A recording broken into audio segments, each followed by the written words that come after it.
अदालती निज़ाम उलझल ऐं देर माशी सरगर्मियुनि खे मुतासिर करे रही आहे। टैक्स सिस्टम ॾुखियो, कमज़ोर इंतज़ाम ऐं निगरानी बदनवानी जो सबबु आहे। अहम सरकारी इदारनि खे हुकूमती ख़ासि मरायतूं ख़तमु कयूं वञनि। SIFC जे फ़ैसिलनि में शफ़ाफ़ियत वधाई वञे। हुकूमत जे मालियाती अख़्तियारनि ते सख़्तु पार्लियामानी निगरानी कई वञे। IMF पाकिस्तान में गवर्नेंस ऐं बदनवानी बाबति रिपोर्ट जारी करे छॾी। 15 नुकाती सुधारनि वारी एजेंडा फौरी तौर शुरू करण जो बि मुतालबो। IMF चयो आहे त सुधारनि सां पाकिस्तान जी मैशत 5 खां 6 ॾाही 5% ताईं बहितर थी सघे थी। समूरी सरकारी ख़रीदारी 12 महीननि अंदरि गवर्नेंस सिस्टम ते आंदी वञे। IMF SIFC जे अख़्तियारनि छूट ऐं शफ़ाफ़ियत ते बि सवाल उथारे छॾिया। IMF रिपोर्ट में चयो आहे त बजट ऐं ख़र्चनि में वॾे फ़र्क़ सां हुकूमती मालियाती शफ़ाफ़ियत ते सवाल आहिनि। हुकूमती ऐं ब्यूरोक्रेसी जे असर हेठि आयल ज़िलनि खे वधीक तरक़ियाती फंड मिलिया।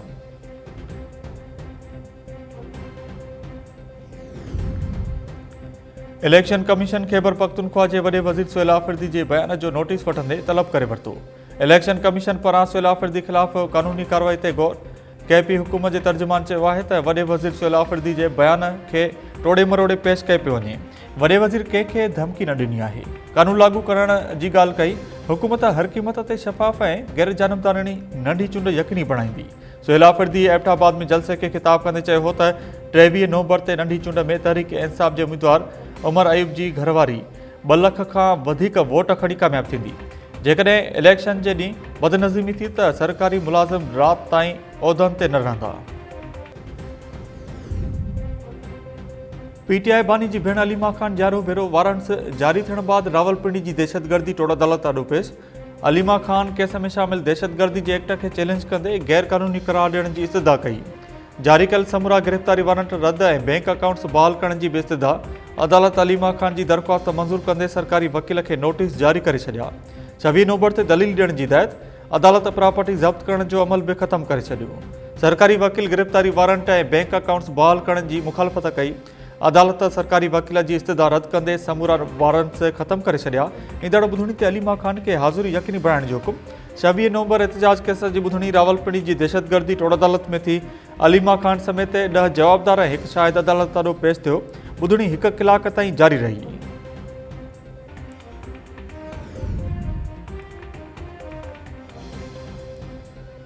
अपोज़िशन इतिहाद पारां 27वीं तरमीम ख़िलाफ़ सुभाणे सॼे मुल्क में कारो ॾियारो मल्हाइण जो ऐलान।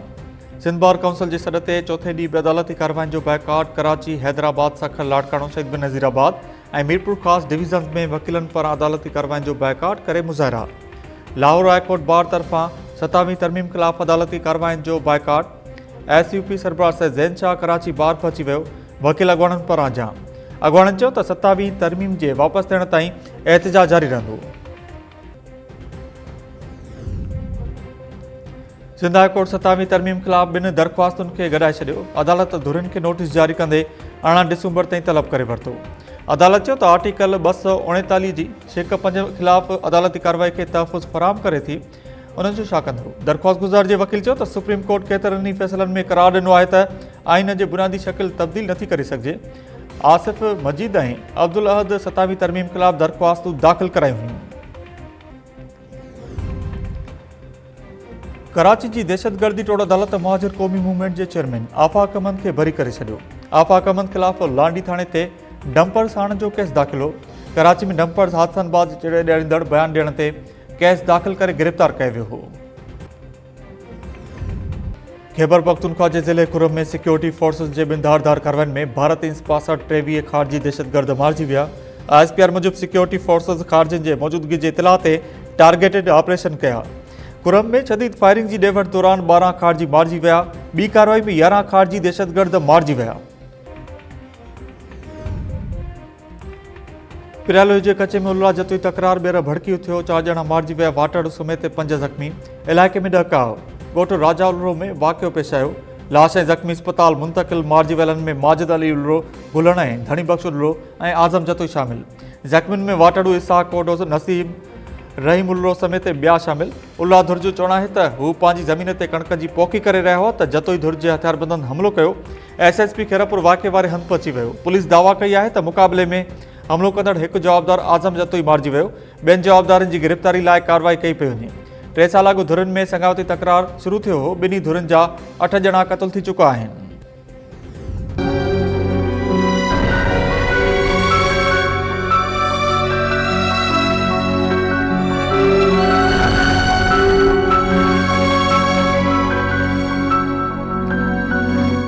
दर्ज की जाए, नहीं तो हम लड़ेंगे, हम बैठे रहेंगे। जब तक हमारा केस दाखिल नहीं होता तब तक हम यहाँ रहेंगे।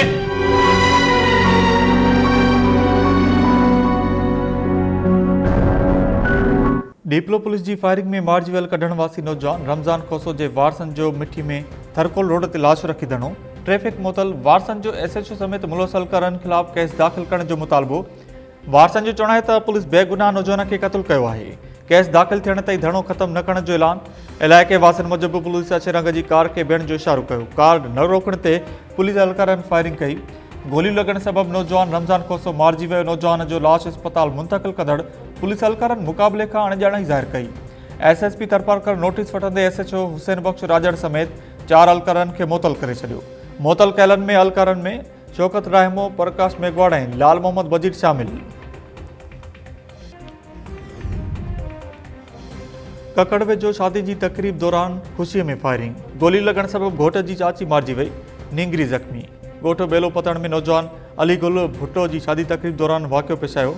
घोट जे भाइटे यासिर भुट्टो ख़ुशीअ में फायरिंग कई त हिकु गोली औरत जे जिस्म पार करे ॿी नींगरी खे लॻी। घोट जी चाची हसीना भुट्टो थरे ते मारिजी वई, नींगरी ज़ख़्मी। शादी जूं ख़ुशियूं मातम में तब्दील। वारसनि वाक़े खे इतफ़ाक़ी करार ॾेई छॾियो। फायरिंग कंदड़ नींगर हथ न अची सघियो।